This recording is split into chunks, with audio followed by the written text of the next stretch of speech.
Welcome to our deep dive into the mind of one of philosophy's boldest thinkers. Baruch Spinoza. You got it. You asked us to take on part 1 of his ethics, Concerning God. which is a pretty tall order. It's definitely a wild ride. It is. We're going to try to unpack Spinoza's ideas about God. We're going to tackle some really big concepts along the way. Oh, yeah, like substance. Like causality. But that's why we're here, right? Absolutely. To break it all down. And make it not only clear, but hopefully fun to unpack. I think we can manage that. Now, what's really interesting about Spinoza is that he approaches these huge questions almost like A mathematician. he does. He builds his arguments very carefully using Definition and propositions and proofs. It's like he's laying out a giant philosophical puzzle He is. where each piece locks into the next. Yeah. And I have to admit, like when I first looked at the ethics, it was a little intimidating. Oh, I can totally see that. But that's why we're doing this together, right? Of course. Mm. We're in this together. So where does Spinoza even begin with this whole God thing? He actually starts with the concept of substance. Okay, so substance. What exactly are we talking about here? Well, Spinoza defines substance as that which exists in itself and is conceived through itself. That's a mouthful. It is. In simpler terms, imagine something that's completely independent, Okay. needing absolutely nothing else to exist or to be understood. All right, so it's like the ultimate building block of reality. The ultimate self-sufficient building block. Yeah. Exactly. Got it. So we've got this ultimate building block, this substance. Where does Spinoza go from there? Well, he makes this really bold claim. Oh. There can only be one substance. Oh, okay. Only one. One substance to rule them all. You got it. He argues that if there were two different substances, they would have to be distinct Okay. because of their attributes. They're attributes. Now, remind me what an attribute is again. So attributes are like these essential qualities that define something. Okay, got it. They're what make a thing what it is. Okay, so if they're both substances, but they have different attributes, Right. wouldn't that mean that they could exist on their own Exactly. That's exactly his point. without needing the other? Exactly. And if that's the case, then wouldn't they both fit the definition of substance? Oh, right. We'd be back where we started. We'd be back to square one. It's this really clever logical trap that Spinoza sets. It's like he's a philosophical ninja. Totally. By trying to have two substances, we accidentally prove that there can only be one. Okay, so one substance to rule them all. But where does God fit into all of this? All right. Well, this is where things get really interesting. Alrighty. Spinoza defines God as an absolutely infinite being Okay. with infinite attributes. So God is the substance. Yes. And since there can only be one substance, Right. and God has to be that substance, Okay. everything that exists must exist within God. Whoa. Okay. Mind-blowing, right? It is. So it's like saying the entire universe with everything in it is all just God. That's a great way to put it. There's no separation between God and creation. Okay. It's all one unified substance. So God isn't like this guy with a white beard sitting on a cloud, No, not at all. separately. Not at all. It's more like the universe itself, with all its complexity, is like a manifestation of God's nature. Okay, I'm starting to see why Spinoza was considered such a radical thinker. Oh, yeah. It's like he took this whole idea of God And turned it inside out. and turned it inside out. Exactly. Yeah. But he doesn't stop there, does he? He also talks about attributes and modifications. Yes. Right. Yes. So could you remind me what those are again? Absolutely. Think of attributes as the different ways that we perceive the essence of God, of that one substance. Yeah. And Spinoza specifically identifies two key attributes, Okay. thought and extension. So mind and matter. Yeah, exactly.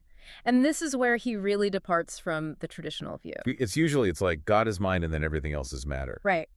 Totally separate.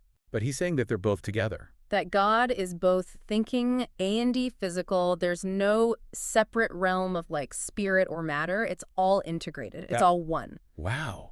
Do you have any examples that might help illustrate this? Because this is blowing my mind a little bit. Sure. Think about the ocean. Okay. The ocean itself, in its vastness, is like Spinoza's substance. Okay. Now picture the waves on the surface of the ocean. Okay. Those waves are constantly changing, Yeah. appearing and disappearing, Right. but they're still part of that underlying substance, the ocean itself. Right. Those waves are like modifications. Okay, so the ocean is God, this one substance, and the waves are the individual things Exactly. we see, Exactly. constantly changing and shifting. But they're all just expressions of that single underlying reality. That's it. Wow. It's a powerful image, right? It is. This is blowing my mind wide open. Good, good. But we've still got more to unpack, right? Like, How does God, this one substance, actually act in the world? That's the next big question. So Spinoza says that God acts solely by the laws of his own nature. Okay. It's like imagining a perfectly designed clockwork mechanism Oh. where every gear turns in perfect harmony, each movement leading to the next. So It's all very precise. So everything that happens is predetermined. That's what Spinoza argues. He says that whatsoever we conceive to be in the power of God necessarily exists. Okay. There's no room for chance. So there are no random events. Everything unfolds with absolute necessity. Okay, so hold on. If everything flows from God's nature and there's no room for chance, what does that mean for our free will? That's the million-dollar question, isn't it? It is. Do we even have any? Well, Spinoza's answer might be a little jarring. Okay, all right. He says no. No. No, we don't have free will in the traditional sense. So we're all just puppets. Well, he wouldn't necessarily use that word. But you know what I mean. I know what you mean. Dancing on strings and God is the puppet master. It's a common way to think about it. It's a tough pill to swallow. I get it. It can be unsettling. Yeah. But Spinoza isn't trying to be pessimistic or take away our agency or anything. Okay. He's trying to help us see the world in a new light. Okay. I'm intrigued. Yeah. How does this lack of free will fit into his vision? Where does he go from here? Well, this deterministic view might seem bleak at first. It does. But Spinoza actually finds freedom in a surprising place. Okay, where's that? Understanding. Understanding. Understanding. He believes that true freedom comes from comprehending the necessity of all things. Instead of fighting against it. Yes, exactly. It's less about, should I do this or that? Okay. And more about recognizing the underlying causes. Okay. And working within that framework. So it's kind of like instead of wrestling with this feeling of like, oh, should I do this or should I do that? Yeah. It's more about, okay, this is the way things are. Let's figure out how to move forward. That's a great way to put it. And that understanding, according to Spinoza, is the key to a more fulfilling and ethical life. Well, that sounds like a great place to stop for today. It does, doesn't it? And pick things up next time. Absolutely. There's so much more to explore. There is. We'll see how all of this connects to Spinoza's view on good and evil and ultimately how we should live. So stay tuned for part 2 of our deep dive. This is going to be good. It is. See you next time. See you then. Okay, so last time we went pretty deep into Spinoza's ideas. We did. Like this radical notion of a single substance. This all-encompassing God. Yeah, and the idea that we might not actually have. Free will. Yeah, it's a lot to process. It is. It's definitely a lot to chew on. It is. So before we jump into like the ethical implications, Okay. what resonated most with you That's a good question. for that first part? I think for me, it's this idea that everything flows from God's nature with absolute necessity. Right, clockwork. Yeah, like clockwork. It's still kind of a challenge for me to wrap my head around. That big one. It is. It is. To grasp that even God doesn't act on whims or choices, you know? It's like everything is unfolding According to a plan. according to this grand plan. Exactly. But I think that's what makes Spinoza so fascinating, right? Absolutely. He's really challenging us to rethink our assumptions. He is. He's asking us to step outside of our usual ways of thinking about the world. Yeah. So to get back to this idea of like, okay, if everything is determined, how do we even make sense of ethics? Right. One thing that really stood out to me was how Spinoza rejects this idea That good and evil are objective. yeah, like inherent qualities of things. Yeah, he pushes back against that pretty hard. Yeah. He doesn't think that things are just inherently good or bad in themselves. Okay. For Spinoza, good and evil are always Relative. Relative, yes, to Yeah. our own desires and perspectives. So what might be good for one person Right. could be bad for another. Exactly. It depends on the individual. Doesn't that make things a bit chaotic? It might seem that way on the surface, Yeah. but Spinoza isn't advocating for, like, moral relativism where anything goes. Right? Right. He's not saying that there's no right or wrong. Okay. He's pointing out that our judgments about good and bad, They always depend on something else. they always depend on our own needs and goals. So we can disagree about what's good Again, and both be right. in a sense, yes. Mm. Because what we consider good is simply what aligns with our own individual constitution and what we find pleasurable. Okay, so like one person's favorite song Right. might be another person's least favorite. Exactly. And Spinoza even uses this example of poison. Okay. You know, what's beneficial to a spider Right. could be deadly to a human. Okay. So if good and evil are relative to the individual, how do we even figure out how to act? Right. So that's where this really important concept comes in. Okay. Conatus. Conatus, now remind me what that is. So conatus is this fundamental drive Okay. to persevere in being. So like a survival instinct. It's simile, Okay. but it's actually a little bit deeper. Think of it as this inner force that pushes everything. Everything. Yeah, from rocks to humans. Rocks have a conatus. In a way, yes. It's the drive not just to be, but to flourish, Okay. to enhance our existence. Interesting. Okay, so how does this connect to ethics? How does this conatus connect to good and evil? So here's how it works.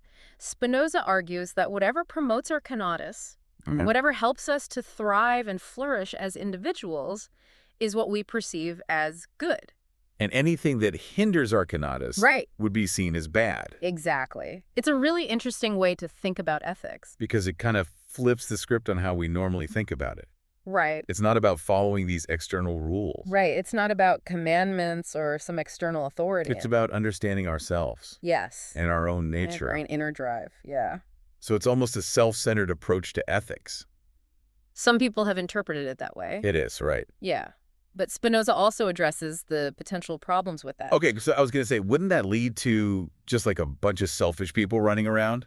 Right. So he argues that while our individual conatus might seem to clash at times. Right, because we're all trying to, Right. maximize our own Exactly. conatus. Yeah. But that's not actually the best way. Right. So he says that reason shows us that cooperation and social harmony Okay. actually serve our well-being better. In the long run. In the long run, exactly. So even though what's good is relative to each person, we can use reason Yes. to figure out what's best for everyone. That's the idea. It's like we can come together and figure out what actions will benefit both ourselves and others. It's like this recognition that we're all kind of in this together. We're interconnected. Yeah. Remember, for Spinoza, everything is part of the one substance of God. Right. We're all like threads in a tapestry. That's a beautiful image. And if you pull on one too hard, The whole thing unravels. yeah, exactly. So can you give me like an example Sure. of what this might look like in real life? Okay, so imagine you're walking down the street and you see someone struggling to carry a heavy load. Okay. Now, from a purely self-interested perspective, Yeah. you might just keep walking. Like, not my problem. Exactly. I have places to be.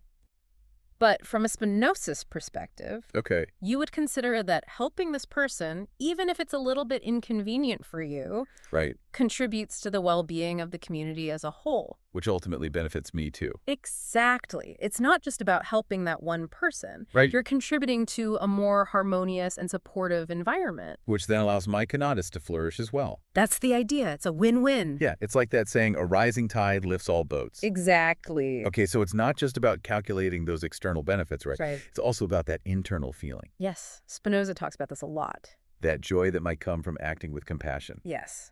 That feeling itself promotes your conatus. Right. It increases your capacity for experiencing joy and fulfillment. So this is starting to make a lot of sense to me. Go ahead. Like, it's not about denying my own needs or desires, Right. but it's kind of seeing how they fit into this bigger picture. Exactly. It's about understanding that we're all connected. Yeah. And that our individual well-being is somehow tied to the well-being of the whole. And that's where ethics comes in. That's a big part of it, yeah. Wow, this is giving me a lot to think about. It's a lot, isn't it? It's making me rethink some of my own assumptions about how to live a good life. I think that's a good thing. Yeah, I do too. It's good to question our assumptions. It is. It is. So where do we go from here? Well, next time we're going to dive into what Spinoza has to say about happiness Okay. and freedom. And I guess how all this connects to living a truly fulfilling life. Yes, exactly. It all comes together in a really beautiful way. I can't wait. I'm looking forward to it. Wow. This deep dive into Spinoza has been like a mental workout, It has. but in the best possible way. I know, right? It's demanding, but Yeah, those aha moments are so rewarding. they are. They totally are. Right. Last time we connected Spinoza's concept of conatus, Right.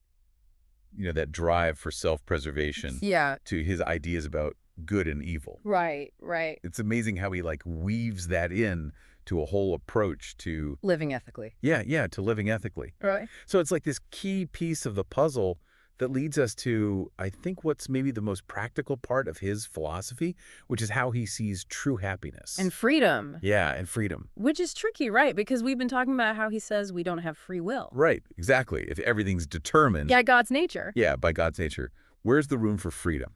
It seems like a contradiction. It totally does. Yeah. So how do we make sense of that? So Spinoza actually distinguishes between two kinds of freedom. Yeah. Freedom of indifference and freedom of reason. Oh. One is an illusion and the other is the real deal. Oh, okay, I'm all ears. Break it down for me. Okay, so freedom of indifference is what we usually think of when we think of free will. Okay. I can choose A or B based on whatever I feel like. Whatever I want. Right. Yeah. But for Spinoza, this is based on ignorance Okay. of all the causes that are actually shaping our choices. So it's like thinking you're steering the ship, Right. but you're actually just drifting. Yeah, you're just kind of at the mercy of the currents. Of the currents you can't even see. Exactly. Oh, that's a good one. So we think we're making free choices, but No, really, it's just playing out a script. it's like we're on autopilot. Kind of, yeah. And that leads to suffering. According to Spinoza, yes, because we become slaves to our passions. We do. I feel that. We chase after things that we think will make us happy. Yeah. And then we're disappointed But we end up disappointed or frustrated. because we're not actually in control. We're not really free. Yeah, it's like when you eat a whole bag of chips, Oh, yeah. even though you know you're going to feel terrible afterwards. Exactly. Not exactly a free choice, is it? Not really. Okay, so what's the alternative? So that's where freedom of reason comes in. Okay. This arises from understanding Okay. the true nature of reality, our place within it, Okay. accepting the necessity of things, including our own actions, Yeah. and then acting in harmony with that understanding. So less about fighting the current and more about learning how to like navigate it Exactly. to become an expert navigator. Yeah. That's a great way to put it. And that's where Spinoza sees true happiness and fulfillment coming in. Right. When we act in accordance with reason, we're no longer puppets of our passions. Okay. And we actually experience Inner peace. inner peace, joy, even. Okay, but this freedom through understanding thing, Yeah. I don't know. It still sounds a little tricky to me. It almost sounds like we're submitting, Submit it. to the universe's rules. Like we don't have a choice. I see what you mean. But it's not just about blind obedience, right? Right. It's about tapping into this power. That's within us. Yes. Exactly. Oh, I like that. Yeah, because for Spinoza, the power of God, of that one substance, Yeah. is expressed through the laws of nature. Okay. So by aligning ourselves with those laws, we're not just obeying, Right. we're tapping into that very power. That's where our true freedom lies. Okay, that's starting to click a little bit more. Good. But how do we actually do that? How do we cultivate that? Yeah. How do we cultivate this freedom of reason? What are the steps? Well, Spinoza gives us some practical guidance. Okay, good. A key element is cultivating knowledge and understanding. Okay, so the more we know, Yeah. the more we see how it all works. Exactly. The more we grasp about ourselves and the world, Okay, the more we see that web of interconnectedness, right? right. And how everything unfolds with necessity. So knowledge is power, literally. Yes. In a way, yes. Okay, but I have a feeling he doesn't just mean like, book smarts. No, he's not just talking about accumulating facts. He's talking about something deeper. Right. He talks about seeing things from the viewpoint of eternity. Ooh, I like that. It's about zooming out from our limited perspective Okay. to see the bigger picture. And that helps us to act in ways that benefit everyone. Exactly. Because we understand how it all fits together. We see the connections. We see the connections. I like that. What else? Another practice he emphasizes is cultivating adequate ideas. Adequate ideas. Adequate ideas. These are ideas that clearly and distinctly represent the true nature of things. So it's about seeing things as they really are. Yes. Not as we wish they were. Right. No sugarcoating. No sugarcoating. And this clarity, he says, can help us to escape the grip of inadequate ideas.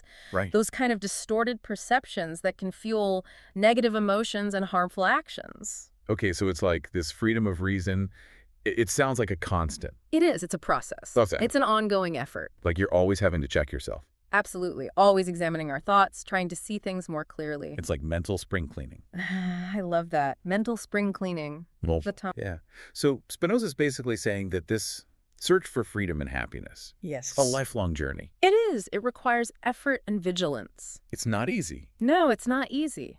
But the reward is worth it, he says. And the reward is. A state of deep joy and connection Boy. with the divine, with that one substance that underlies everything. You know what strikes me What's that? is how different this is from a lot of spiritual traditions. In what way? It's not about, following rules to please some external god or to get into heaven or whatever. Right, it's not about blind faith or dogma. Yeah, it's about inner transformation. Yes. It's about understanding reality so deeply Yes. that it sets you free. That's a beautiful way to put it. That's the heart of Spinoza's message. Yeah, he's calling on us to live in harmony with nature. Both the nature within us and the nature of the universe itself. It's challenging, It is? but also really inspiring. I think so too. Even all these centuries later, his ideas still feel relevant. Oh, absolutely. They're timeless. They are. They are. And in a world that feels so chaotic, Right, so much uncertainty. so much uncertainty, he offers us this grounding sense of order and purpose. He reminds us that we're part of something much grander than ourselves. Yeah. And aligning with that reality. That's where the freedom is. That's where true freedom lies. Well, folks, this brings us to the end of our deep dive into Spinoza's ethics. It's been quite a journey. It has been. It's been a wild ride through God, substance, causality, Free will, ethics. happiness, and freedom. Yeah. Yeah, we've only just scratched the surface, really. We have. There's always more to explore. But hopefully this has sparked some curiosity. And maybe even some aha moments. Yeah. Yeah, I've had a few for sure. Good, good. So as you continue pondering Spinoza, here's a final thought to leave you with. Okay. If everything flows from the necessity of God's nature, does that make our lives meaningless? That's the question. Or does it reveal a deeper kind of beauty? A deeper kind of purpose. Yeah, an invitation to embrace reality with awe and wonder. It's a beautiful way to think about it. It is. It is. Well, thank you so much for joining us on this exploration. It's been a pleasure. Until next time, keep questioning, keep seeking, and keep that Spinozist spirit of inquiry alive. Keep those gears turning. Siesta. See you then.